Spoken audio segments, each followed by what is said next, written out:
ជំរាបសួរនាងខ្ញុំឡុងសវណ្ណប្រធានបទថ្ងៃនេះគឺនិយាយអំពីការព្យាករណ៍ហ្វុងស៊ុយប្រចាំខែមិថុនាឬខែ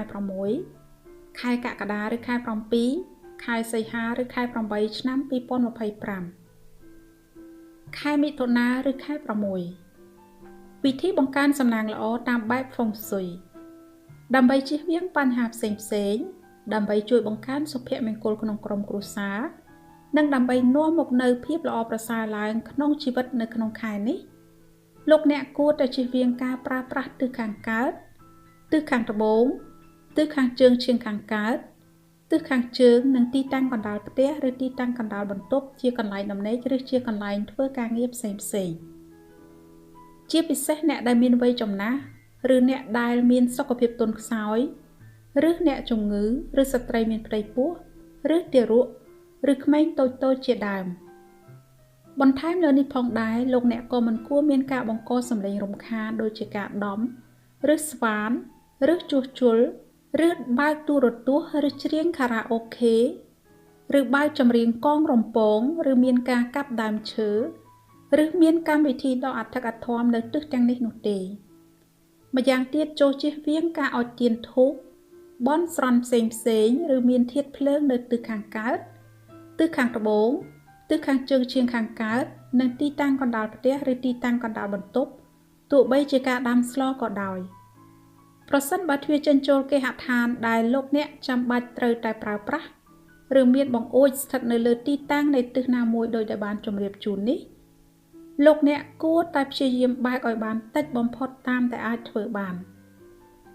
ចំណែកទីតាំងនិងទិសដ៏ល្អសម្រាប់លោកអ្នកប្រើប្រាស់ក្នុងខែមិថុនាឬខែ6ឆ្នាំ2025នេះដែលអាចជួយបង្កើនប្រាក់ចំណូលក្នុងមុខរបរប្រចាំថ្ងៃរបស់លោកអ្នកនិងដើម្បីបង្កើនសុភមង្គលក្នុងក្រុមគ្រួសាររបស់លោកអ្នកនោះគឺទិសខាងត្បូងឈៀងខាងកើតទិសខាងត្បូងឈៀងខាងលិចនិងទិសខាងលិចប្រសិនបើទិសទាំងនេះមានទ្វារចេញចូលគេហដ្ឋានឬមានបង្អួចឬជាកន្លែងប្រើប្រាស់សម្រាប់ធ្វើកិច្ចការងារផ្សេងៗចូលព្យាយាមប្រើប្រាស់ឲ្យបានច្រើននិងបើកទ្វារឬបង្អួចនោះឲ្យបានញឹកញាប់តាមដែលអាចធ្វើបានវាប្រកាសជានឹងអាចផ្ដល់ឲ្យលោកអ្នកទទួលបាននូវលទ្ធផលដ៏គួរឲ្យរីករាយមិនខាននៅក្នុងខែនេះខែកក្កដាឬខែ7ការព្យាករណ៍ហ្វុងស៊ុយប្រចាំខែកក្កដាឬខែ7ឆ្នាំ2025វិធីបង្កើនសំណាងល្អតាមបែបហ្វុងស៊ុយដើម្បីជៀសវាងបញ្ហាផ្សេងៗដើម្បីជួយបង្កើនសុភមង្គលក្នុងក្រុមគ្រួសារនិងដើម្បីនាំមកនូវភាពល្អប្រសើរក្នុងជីវិតនៅក្នុងខែនេះលោកអ្នកគួរតែជៀសវាងការប្រើប្រាស់ទិសខាងត្បូងឈៀងខាងកើតទិសខាងជើងឈៀងខាងកើតទិសខាងជើងទិសខាងជើងឈៀងខាងលិចជាកន្លែងដំណេកឬជាកន្លែងធ្វើការងារផ្សេងៗជាពិសេសអ្នកដែលមានវ័យចំណាស់ឬអ្នកដែលមានសុខភាពទន់ខ្សោយឬអ្នកជំងឺឬស្ត្រីមានផ្ទៃពោះឬទារកឬក្មេងតូចៗជាដើមបន្ថែមលើនេះផងដែរលោកអ្នកក៏មិនគួរមានការបង្កសំឡេងរំខានដូចជាការដំឬស្វានឬជួសជុលឬបើកទូរទស្សន៍ឬច្រៀងខារ៉ាអូខេឬបើកចម្រៀងកងរំពងឬមានការកាប់ដើមឈើឬមានកម្មវិធីដ៏អធិកអធមនៅទិសទាំងនេះនោះទេម្យ៉ាងទៀតចូលជៀសវាងការអុជទៀនធូបបន់ស្រន់ផ្សេងៗឬមានធាតុភ្លើងនៅទិសខាងត្បូងឈៀងខាងកើតទិសខាងជើងឈៀងខាងកើតទិសខាងជើងទោះបីជាការដាំស្លក៏ដោយប្រសិនបើទ្វារចេញចូលគេហដ្ឋានដែលលោកអ្នកចាំបាច់ត្រូវតែប្រើប្រាស់ឬមានបង្អួចស្ថិតនៅលើទីតាំងនៃទិសណាមួយដោយតែបានជម្រាបជូននេះ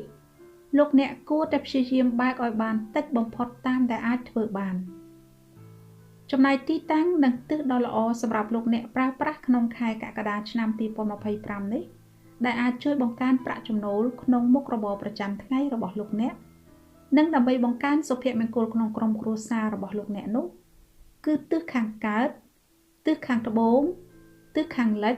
និងទីតាំងកណ្ដាលផ្ទះឬទីតាំងកណ្ដាលបន្ទប់ដូច្នេះប្រសិនបើទិសទាំងនេះមានទ្វារចេញចូលគេហដ្ឋានឬមានបង្អួចឬជាកន្លែងប្រើប្រាស់សម្រាប់ធ្វើកិច្ចការងារផ្សេងៗចូលព្យាយាមប្រើប្រាស់ឲ្យបានច្រើននិងបើកទ្វារឬបើកបង្អួច នោះឲ្យបានញឹកញាប់តាមដែលអាចធ្វើបានវាប្រកាសជានឹងអាចផ្ដល់ឲ្យលោកអ្នកទទួលបាននៅលទ្ធផលដ៏គួរឲ្យរីករាយនៅក្នុងខែនេះមិនខានឡើយខែសីហាឬខែ8ការព្យាករណ៍ជោគជតារាសីប្រចាំខែសីហាឬខែ8វិធីបង្កើនសំណាងល្អតាមបែបហ្វុងស៊ុយដើម្បីជៀសវាងបញ្ហាផ្សេងៗដើម្បីជួយបង្កើនសុភមង្គលក្នុងក្រុមគ្រួសារនិងដើម្បីនាំមកនូវភាពល្អប្រសើរក្នុងជីវិតនៅក្នុងខែនេះលោកអ្នកគួរតែជៀសវាងការប្រើប្រាស់ទីតាំងកណ្ដាលផ្ទះឬទីតាំងកណ្ដាលបន្ទប់ទិសខាងត្បូងឈៀងខាងលិចទិសខាងលិចទិសខាងជើងឈៀងខាងកើតជាកន្លែងដំណេកឬជាកន្លែងធ្វើការងារផ្សេងៗជាពិសេសអ្នកដែលមានវ័យចំណាស់ឬអ្នកដែលមានសុខភាពទន់ខ្សោយឬអ្នកជំងឺឬស្ត្រីមានផ្ទៃពោះឬទារកឬក្មេងតូចៗជាដើម